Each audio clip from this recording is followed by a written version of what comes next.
Ladies and gentlemen, welcome to this afternoon's session on unitary structure for Leicestershire. We're going to pick up where we left before lunch. One or two members have asked me about the rest of the day. I am going to finish at 4. Because I know some members have said they've got other things on and they've got to get away. The likelihood of that is we won't complete the agenda. But as you know, we do have another session on the 30th. So whatever we don't finish today, and we'll stay in the order we are, we will pick that up at the beginning of the session on Friday the 30th of November. Okay, so moving on then, the next section is in relation to Services Voluntary Action Leicestershire and Citizens Advice Leicestershire. And we have got Kevin Lyons and Richard Evans. Now I think, Kevin, you're going to go first with your presentation, so you've got the floor, please. Thank you, Chair. Unexpectedly, I've got the graveyard shift straight after lunch, but you'll be pleased to know that I've got 4 slides and one of them's a graph. So,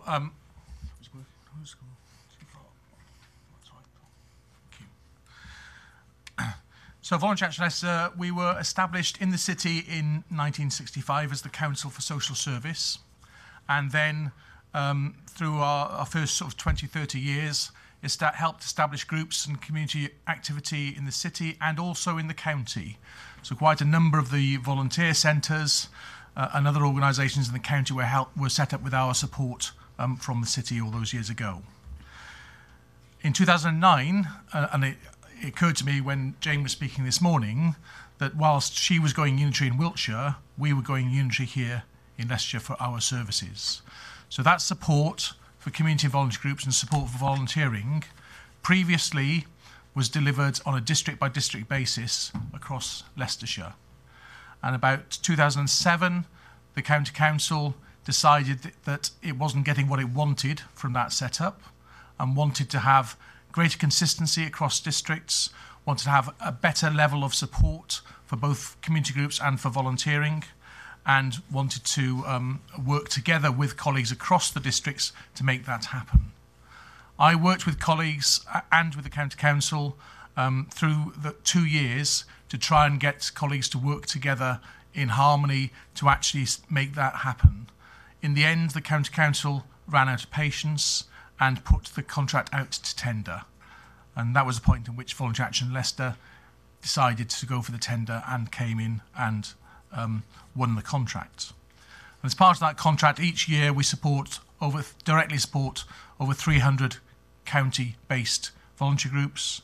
We recruit hundreds of volunteers for a wide range of services, both in the statutory sector but also with community groups. And each year we help those groups raise over £800,000 of new money that they need to deliver their services to their communities.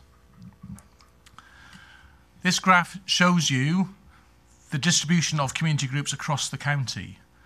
There's 3,100 groups across the county. Average is about 450 per district. Of those groups, more than 75% are district focused or smaller.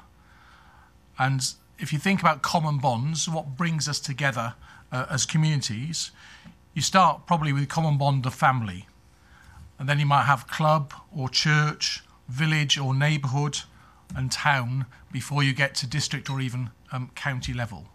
So over 3/4 of the people we work with and we support are smaller than a district level, and very many of them are village or neighbourhood based, and very many of them survive on a few £100s a year, which they raise themselves and don't depend upon the county council or anybody else for that money.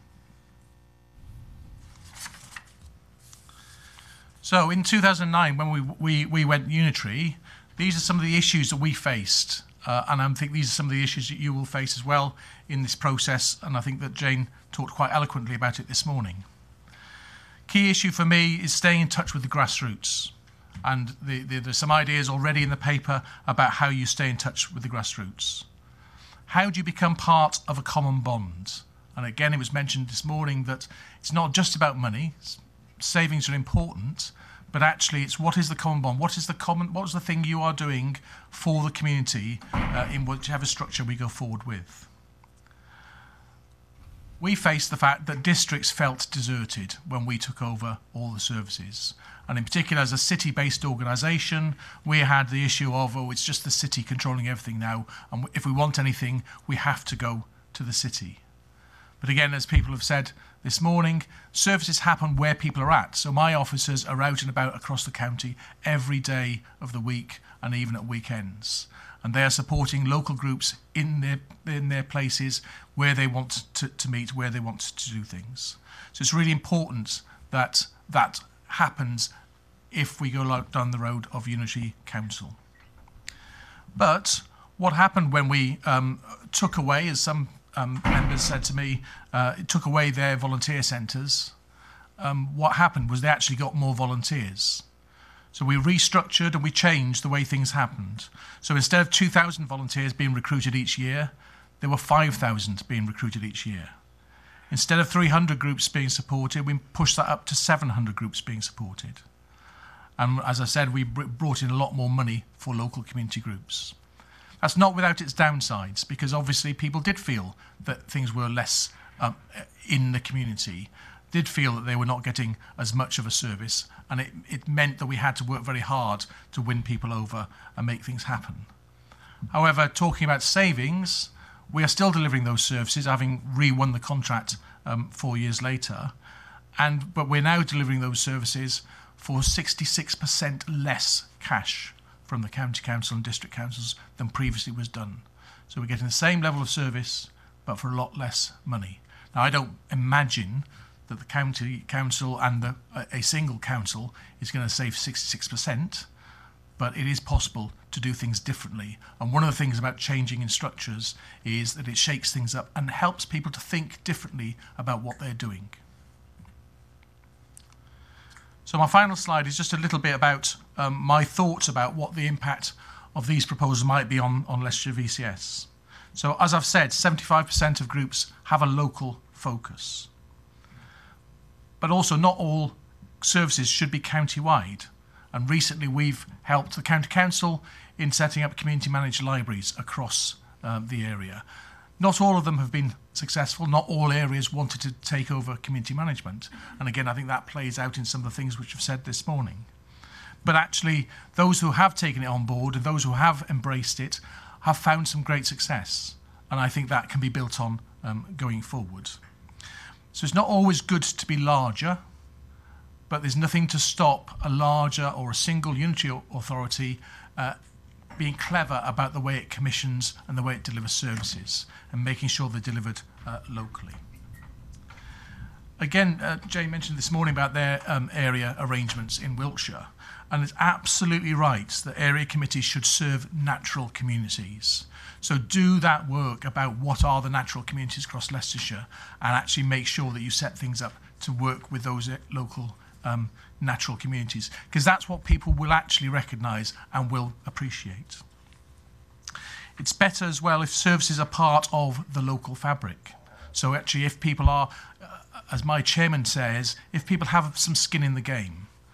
And when people ask me, how do I build social capital in this village or in this neighbourhood or in this deprived community, my answer is always, give people real things to do. Because if they've got real things to do, then they can build from there. And going back to community managed libraries, you've now got community hubs in a number of places around the county that they can build from, that they have a proper resource, that they are actually going to deliver something real for local people, and they will start to expand and diversify and do different things. A point I picked up from the report, success is helped if you have the ambition of improved community engagement from the EY report 2016. I would endorse that absolutely. Broaden the view of what this is about. Financial savings are important,